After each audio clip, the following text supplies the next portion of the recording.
अतिथि देवो भव क्यों बोलते हैं? अतिथि देवता स्वरूप होते हैं। अब देवता तो उसको कहते हैं जो हमको कुछ देते हैं। अतिथि हमको क्या देते हैं? आते हैं, हमारा लेते हैं, खाना खाते हैं, इनको सुविधाएं देनी पड़ती हैं, तो हम देते हैं अतिथि को। तो अतिथि देवता क्यों कहलाए? हम अपने आप को क्यों नहीं देवता कहते? तो कोई अपने को देवता नहीं कहता, अहंकार हो जाएगा। हम अतिथि की सेवा करते हैं, लेकिन अतिथि देते क्या है? अतिथि देवो भव क्यों लिखा हमारे ऋषियों ने? अतिथि यश प्रदान करते हैं। यश पैसे से नहीं मिलेगा। कहीं जाइए, यश की दुकान है कि हमको 5 रुपए का यश दे देगी। यश कैसे मिलता है? आपके अच्छे कर्मों से यश मिलता है। तो अतिथि जब कहीं जाएंगे तो कहेंगे कि उनके घर हम गए थे, बहुत अच्छे आदमी हैं, उन्होंने बहुत आवभगत की, दिल खुश हो गया। तो अतिथि आपका यश फैलाते हैं। जो अच्छाइयाँ आपने उनके साथ की उसको फैलाते हैं। अतिथि देवो भव, मातृदेवो भव, माँ को देवी समझिए, माँ को देवी समझिए, प्रणाम कीजिए, आशीर्वाद लीजिए। माँ क्यों देवी है? माँ जन्म देती है, माँ पालती है, माँ तो सब कुछ देती है। तो जो देता है वो देवता है।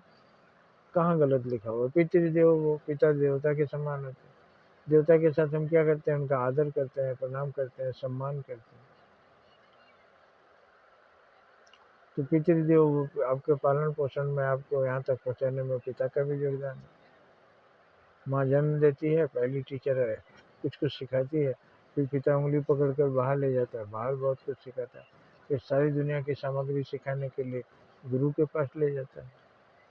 आचार्य देवो, आचार्य को देवता समझिए। मातृदेवो भव, पितृदेवो भव, आचार्य देवो भव, इसीलिए लिखा गया है। इनको देवता समझिए, ये बहुत कुछ देते हैं, इनका सम्मान होना चाहिए। माता पिता गुरु, कौन बोलेगा कि इनका सम्मान नहीं होना चाहिए? अतिथि, क्योंकि ये देवता हैं, इनकी पूजा करेंगे, इनके आशीर्वाद से आपका यश बढ़ेगा। इसमें बहुत गूढ़ अर्थ छिपा हुआ है। दूसरे धर्म के लोग भी इस तरह करते हैं, तो हमारे भारत में यही है। और ये किसी धार्मिक धर्म की बात नहीं है, ज्ञान की बात है। अतिथि देवो भव, अतिथि को देवता समझकर सम्मान कीजिए। मातृदेवो भव, पितृदेवो भव, आचार्य देवो भव, गुरुदेवो भव। अच्छा है, आप समझ गए होंगे। और इस ज्ञान का अधिक से अधिक प्रचार कीजिए। प्रसाद को स्वयं खाइए, आपका कल्याण हो, और जितने लोगों तक पहुंचा सके पहुंचाइए। ये ज्ञान मेरा नहीं, ये ऋषियों का है, और उसी कारण हम गरीब हैं आज। हमारा देश गरीब है क्योंकि हम ऋषियों के ज्ञान को, हमारे ऋषि हैं, उनका ज्ञान हम नहीं भर पाए अपनी झोली में।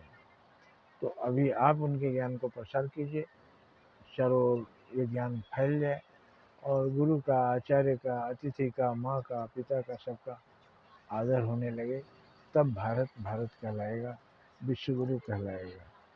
अधिक से अधिक इसका आप प्रचार करेंगे, तभी इस ज्ञान को सुनने की सार्थकता है। अतिथि के साथ कभी बुरा व्यवहार नहीं, माता पिता के साथ कभी बुरा व्यवहार नहीं, और गुरु के साथ कभी बुरा व्यवहार नहीं। जय हिंद, जय भारत।